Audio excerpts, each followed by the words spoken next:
So, in the previous video we talked about graphing the functions sine of x and cosine of x.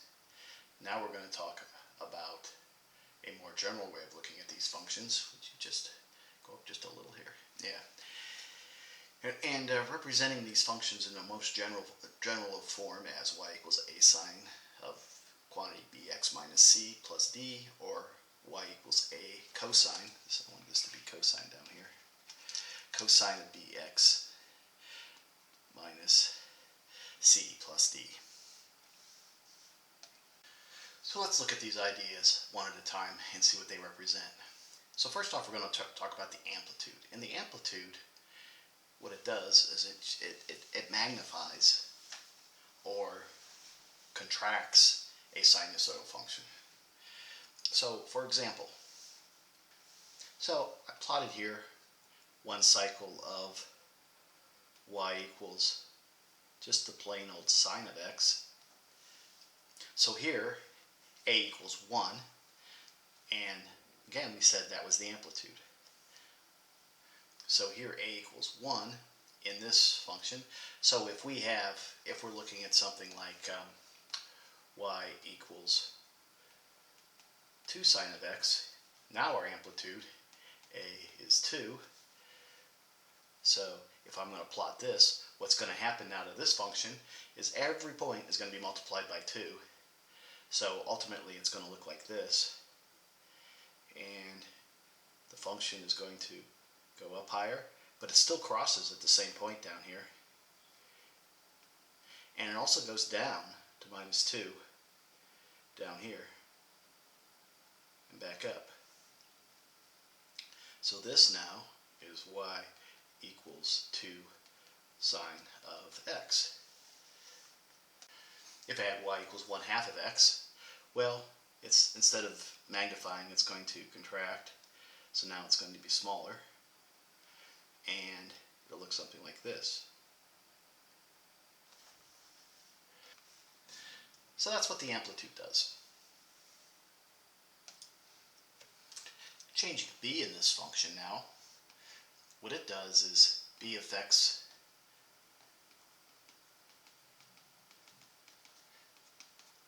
the period.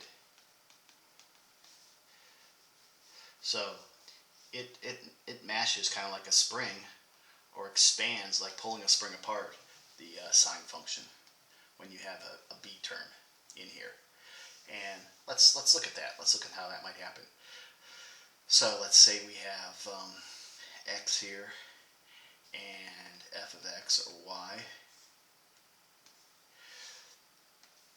And let's make b equal to 2.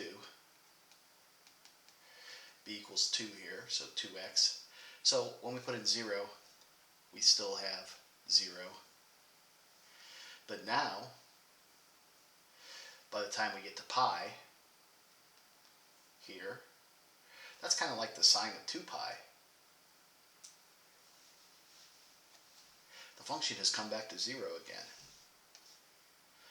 Furthermore, if this is pi over 2, if I stick pi over 2 in here, that's going to be, the 2's are going to cancel out, and it's going to be like the sine of pi. That's also going to be 0. So what the heck is happening? If I squeeze in here, and we see that pi over 4, if I stick in here, this turns into pi over 2, the value of pi over 2. And that's 1 normally for this, and 3 pi over 4 has a value of 1. So this thing goes through its full period in half the time. So it looks something like this, following the purple curve. So it does a full cycle in pi. So this is x and this is y still, in pi. And furthermore, we would see that if b equals 1/2, you can make a table up like this yourself. Then you're going to see that at pi now, when this is 1/2, this is going to be equal to 1. And at 2 pi, this is going to be equal to 0. So what's happened is now in 2 pi, we only get half of a cycle. This thing would continue on to 4 pi out here before it would start repeating again. So it's doubled the period when b equals 1/2. So it halves the period when p equals 2, and it doubles the period when b is 1/2. Well, the general way of looking at this is the idea that the period p equals 2 pi over essentially the absolute value of b. So the period equals essentially 2 pi over the absolute value of b, but this is a very good thing to remember. 2 pi over b. Make these absolute values a little bigger.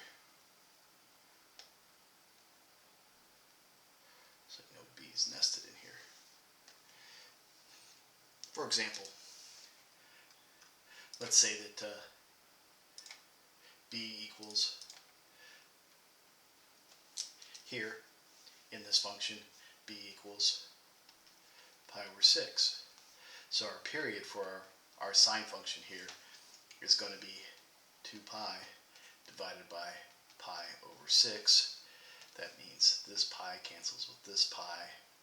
We end up having then 2 times 6 equals 12, where we have a period of 12, which is almost double the period of our original sine of x function.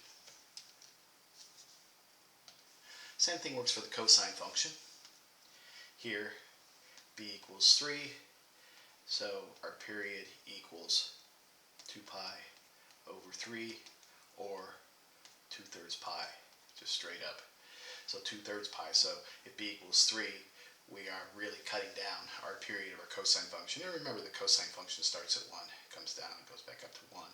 So that means this whole cycle here is only 2/3 pi long, or 2/3 the value of pi. So this was our xy axis. Okay, let's talk about the vertical shift now. So if we have y equals sine of x plus d, that's going to lead to a vertical shift in our function. I'm going to skip the c for right now. We'll come back to it last, since it's the more complicated one. So what does this do for us? Okay. Alright, so here's our sine of x, y equals sine of x as a reference. So whenever you add a value to a function, it could be any function in general. It could be a function just y equals f of x plus d. Any function, what you're doing is you're adding this number to every single point in the function. So what it does is it either moves up or it moves down, depending on if this is negative or positive. If this is negative, it's going to move it down. If it's positive, it's going to move every point up. So, for example, if I have y equals the sine of x plus 2, then every single point here is going to move up 2. 1, 2. 1, 2. 2, essentially 1, 2, somewhere around here, and this one's going to be back here. So the function is going to now be up here, and it'll look exactly like that function, but it will have moved up. And suppose you have y equals, let's do a cosine of x minus 1, say, then the cosine function, remember, looks like this, because I'm doing it in green.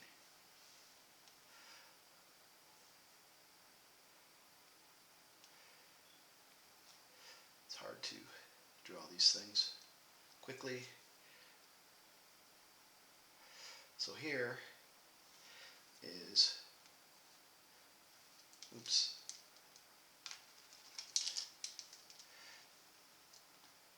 here is y equals cosine of x. So if I subtract 1 off of it, that means it moves down to here. This moves down 1, this moves down 1. My 1s are kind of, this 1 moves down to 2. This is here.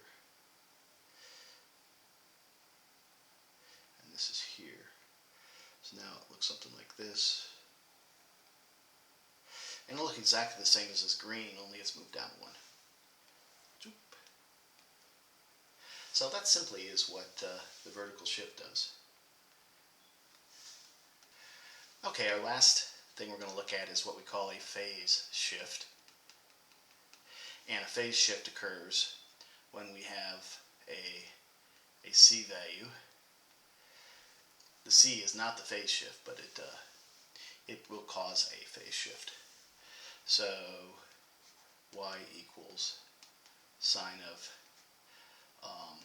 x minus, C is not always the phase shift. Actually, the way I've written this here, it is a phase shift. But I'll show you an example in a minute where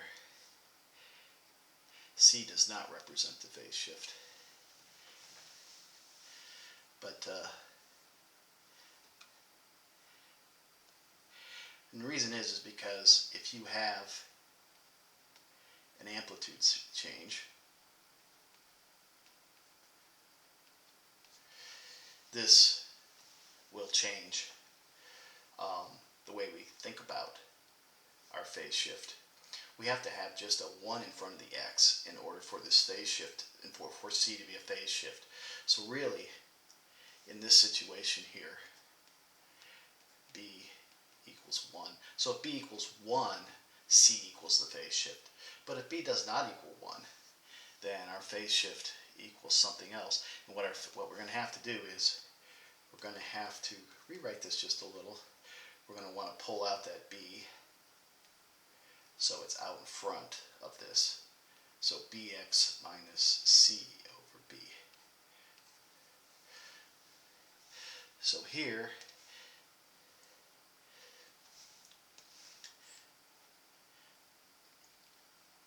c over b really is the phase shift.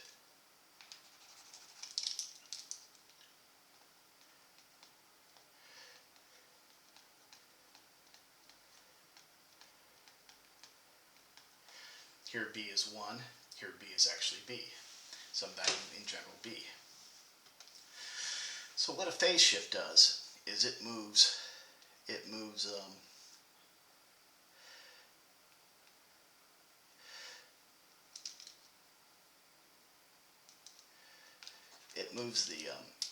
the function left or right, depending on whether, if c is positive here, if c over b is positive, it moves it right. If c over b is negative, it moves this thing left. So let's look at the simple situation here where b is 1 again.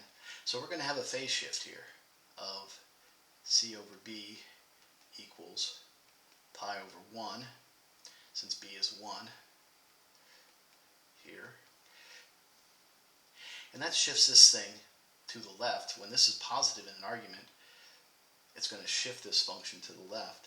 So that means this point is, the whole function is going to shift left by 1. So this is minus pi. So now it's going to do something like this.